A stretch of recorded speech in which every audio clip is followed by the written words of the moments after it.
Magandang araw po sa inyong lahat. Itinatanong po sa amin, kaya raw po ba nakapagpapatayo ang Iglesia ni Cristo ng maraming gusaling sambahan ay dahil ang practice ng paghahandog o monetary offering ay tithing o pagbibigay ng 10% income. Hindi po ipinatutupad sa loob ng Iglesia ni Cristo ang tithing sapagkat ito ay sa bayang Israel lamang ipinag-utos ng Diyos. Kagaya ng mababasa dito po sa Levitico sa 27:30, 32 at 34, ganito ang pahayag mula sa Biblia.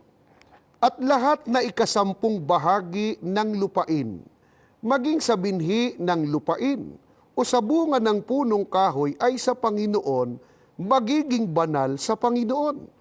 At lahat ng ikasampung bahagi sa bakahan o sakawan, anumang madaan sa tungkod ay magiging banal sa Panginoon, ang ikasampung bahagi.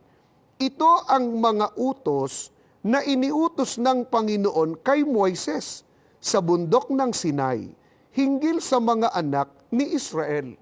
Sa loob ng Iglesia ni Cristo, ang monetary offering na tinutupad ay hindi po ganito, kundi ang utos ng Diyos sa panahong Kristiyano. Kagaya ng mababasa dito naman sa 2 Korinto, sa 9:7 at 8, ito ang pagtuturo. Magbigay ang bawat isa, ayon sa ipinasya ng kanyang puso. Huwag mabigat sa loob o dahil sa kailangan, sapagkat iniibig ng Diyos ang nagbibigay na masaya. At maaaring gawin ng Diyos na ang lahat ng biyaya ay magsisagana sa inyo, upang kayo na mayroong laging buong kaya sa lahat, ay magsipanagana sa bawat mabuting gawa. Ito po ang ipinag-uutos na paraan ng pag-aabuloy o paghahandog sa panahong Kristiyano o sa panahon nating ito ngayon. Magbigay ang bawat isa ayon sa ipinasya ng kaniyang puso. Kaya hindi po sapilitan at hindi tinatakdaan ng halagang iaabuloy ang mga kapatid sa loob ng Iglesia ni Cristo. Ang mismong kapatid na nagkakaloob ng abuloy o handog, ang nagpapasya kung gaano ang kanyang ipagkakaloob at ginagawa po namin ito ng masaya ang aming kalooban.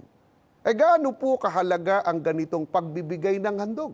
Masaya ang kalooban at ayon sa ipinasya ng puso. Ang sabi po sa ating binasa, iniibig ng Diyos ang nagbibigay na masaya. Sa makatwid, ikinalulugod ng ating Panginoong Diyos ang gayong pagbibigay ng abuloy o handog. Ito rin po ang dahilan kung bakit nakapagpapatayo ang Iglesia ni Cristo ng maraming gusaling sambahan. Sapagkat kung paanong yung paghahandog ng masagana, ayon sa pasya ng puso, nakalulugod po iyon sa ating Panginoon Diyos. Sinasampalatayanan din po namin ng mga kaanib sa Iglesia ni Cristo na ang pagtatayo ng gusaling sambahan na ginugugulan ng mga kusang handog o abuloy ay utos din ng ating Panginoon Diyos na marapat ding tuparin sapagkat nakalulugod po sa ating Panginoon Diyos.